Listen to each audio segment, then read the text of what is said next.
प्रिय मित्रों, हर हर महादेव। प्रस्तुत वीडियो के माध्यम से जानते हैं कि इस वर्ष 2024 में हरितालिका तीज का व्रत कब करना है, हरितालिका तीज के दिन पूजन अर्चन का शुभ समय एवं मुहूर्त क्या है, इसका महत्व क्या है एवं हरितालिका तीज व्रत की कथा क्या है। वीडियो सर्वाधिक महत्वपूर्ण एवं ज्ञानोपयोगी है, इसलिए इसे संपूर्ण अवश्य देखें एवं अपने मित्र बंधु बांधवों में इसे शेयर अवश्य करें ताकि इसका लाभ उन सबको प्राप्त हो सके। तो आइए इस पवित्रतम वीडियो का शुभारंभ करते हैं। भाद्रपद शुक्ल पक्ष की तृतीया तिथि को हरितालिका तीज का व्रत किया जाता है। इस वर्ष 2024 में यह व्रत 6 सितंबर दिन शुक्रवार को किया जाएगा।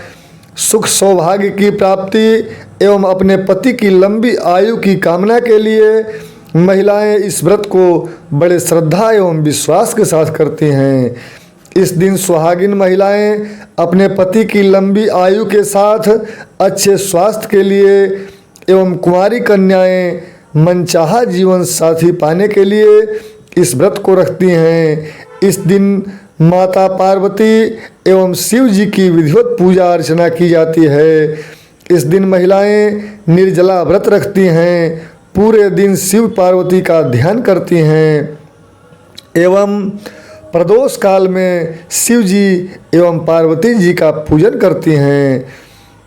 इस दिन हस्त नक्षत्र दिन में 8:09 तक है। आप चाहें तो इस समय भी पूजन का कार्य कर सकते हैं। अगर प्रदोष काल में करना चाहते हैं तो उस समय में भी पूजन अर्चन का कार्य कर सकते हैं। इस दिन सुहागिन महिलाएं एवं कुमारी कन्याएं शिव जी की बालुकामयी लिंग की प्रतिमा बनाकर विधिवत पूजन करती हैं। हमारे हिंदू धर्म में हरितालिका तीज पर्व का विशेष महत्व है। ये दिन नवविवाहिताओं के लिए बहुत खास होता है, क्योंकि इस दिन मायके एवं ससुराल पक्ष से नया वस्त्र एवं आभूषण नवविवाहिताओं को उपहार के स्वरूप दिया जाता है। इस दिन महिलाएं 16 श्रृंगार करती हैं। यह सुहागिन महिलाओं एवं कुंवारी कन्याओं के लिए बहुत कठिन व्रत है। इस व्रत को करने से भगवान शिव अत्यंत प्रसन्न होते हैं एवं व्रत करने वाले को मनचाहा फल एवं वरदान प्रदान करते हैं। अब हम जानते हैं हरितालिका तीज व्रत कथा के बारे में। एक बार भगवान शिव जी ने पार्वती जी को उनके पूर्व जन्म का स्मरण कराने के उद्देश्य से इस व्रत के महात्म्य की कथा कही थी। भगवान भोले शंकर बोले, हे गौरी, पर्वतराज हिमालय पर स्थित गंगा के तट पर तुमने बाल्यावस्था में 12 वर्षों तक अधोमुखी होकर घोर तप किया था। इतनी ही अवधि तुमने अन्न न खाकर सूखे पत्ते चबाकर व्यतीत किए। माघ की विकराल शीतलता में तुमने निरंतर जल में प्रवेश करके घोर तप किया। वैशाख की जला देने वाली गर्मी में तुमने पंचाग्नि से शरीर को तपाया। श्रावण की मूसलाधार वर्षा में खुले आसमान के नीचे बिना अन्न जल ग्रहण किए समय व्यतीत किया। तुम्हारे पिता तुम्हारी घोर तपस्या को देखकर बड़े दुखी होते थे, उन्हें बड़ा क्लेश होता था। तब एक दिन तुम्हारी तपस्या तथा पिता के क्लेश को देखकर देवर्षि नारद जी तुम्हारे घर पधारे। तुम्हारे पिता ने नारद जी का अतिथि सत्कार करके उनके आने का कारण पूछा। नारद जी ने कहा, गिरिराज, मैं भगवान विष्णु के भेजने पर यहाँ आया हूँ। आपकी कन्या ने बड़ा कठोर तप किया है, इससे प्रसन्न होकर वे आपकी सुपुत्री से विवाह करना चाहते हैं। इसमें आपकी क्या राय है? नारद जी की बात सुनकर गिरिराज गदगद हो उठे। उनके तो सारे क्लेश ही दूर हो गए। प्रसन्नचित्त होकर वे बोले, देवर्षि, यदि स्वयं भगवान विष्णु मेरी कन्या का वरण करना चाहते हैं तो भला मुझे क्या आपत्ति हो सकती है। तुम्हारे पिता की स्वीकृति पाकर नारद जी भगवान विष्णु के पास गए और तुम्हारे विवाह के निश्चित होने का समाचार सुनाया। मगर इस विवाह की जानकारी जब तुम्हारे कानों में पड़ी तो तुम्हारे दुख का कोई ठिकाना न रहा। उस दिन से तुम बहुत उदास रहने लगी।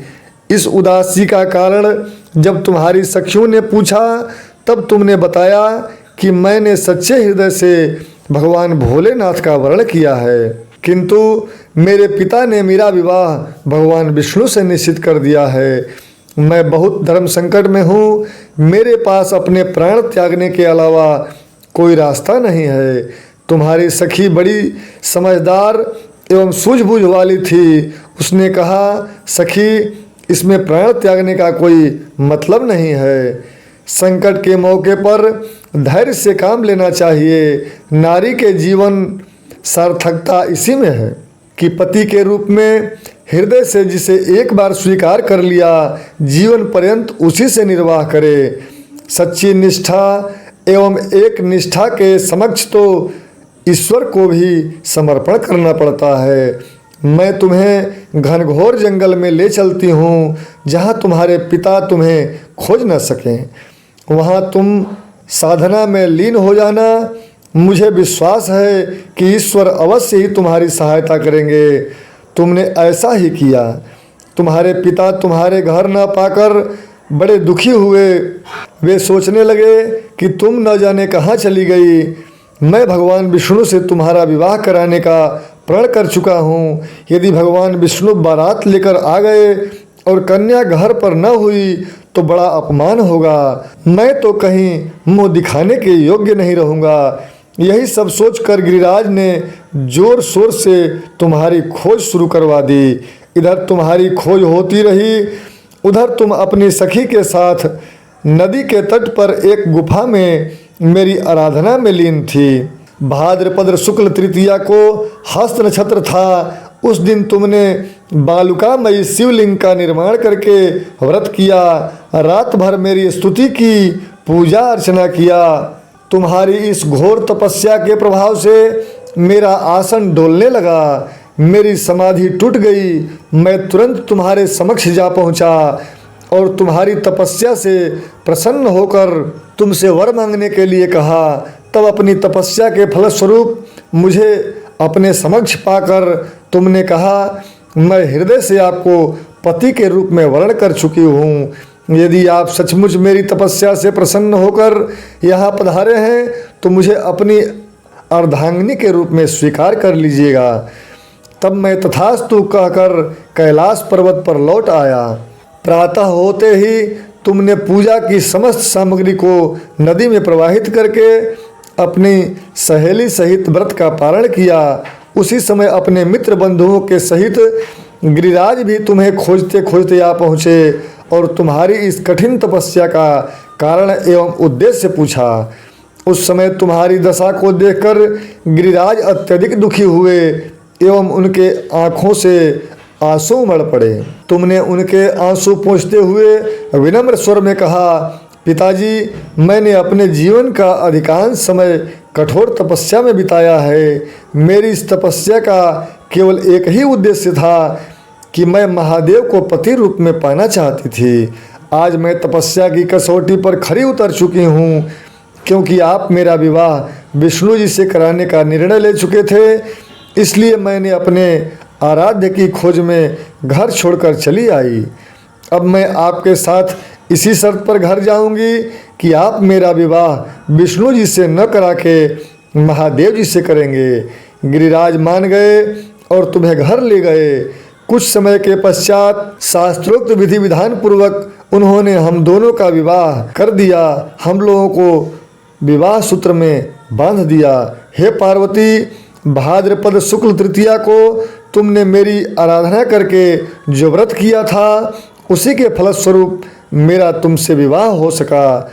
तब से इस व्रत को कुंवारी कन्याएं मनोवांछित वर की प्राप्ति के लिए एवं सुहागिन स्त्रियां अपने पति की लंबी आयु एवं खुशहाल स्वस्थ जीवन के लिए इस व्रत को करती हैं। वीडियो अगर अच्छा लगे तो चैनल को सब्सक्राइब कर बेल आइकन अवश्य दबा दीजिएगा, ताकि आने वाले हर नए वीडियो की जानकारी आपको प्राप्त हो सके।